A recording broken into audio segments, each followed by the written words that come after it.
বাংলাদেশ আবহাওয়া অধিদপ্তর ভারতের আমন্ত্রণে সাড়া না দিয়ে দেশটির আবহাওয়া অধিদপ্তরের ১৫০ বছর পূর্তি উপলক্ষে আয়োজিত সেমিনারে যোগ না দেওয়ার সিদ্ধান্ত নিয়েছে।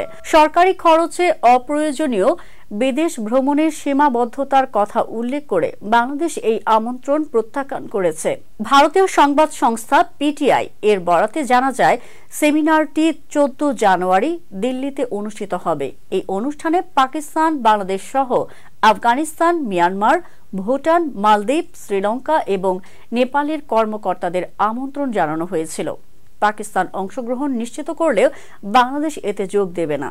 বাংলাদেশ আবহাওয়া অধিদপ্তরের ভারপ্রাপ্ত পরিচালক মমিনুল ইসলাম জানান, ১ মাস আগে এই আমন্ত্রণপত্র পাওয়া গেছে। তিনি বলেন, ভারতীয় অধিদপ্তর আমাদের তাদের ১৫০তম বার্ষিকীতে আমন্ত্রণ জানিয়েছে। আমরা তাদের সঙ্গে ভালো সম্পর্ক বজায় রাখি এবং সহযোগিতা অব্যাহত আছে। তবে সরকারি খরচে অপ্রয়োজনীয় ভ্রমণের নীতিমালা মেনে আমরা এতে যোগ দিতে পারছি না। আইএমডি প্রতিষ্ঠিত হয় ১৮৭৫ সালে ব্রিটিশ শাসনামলে।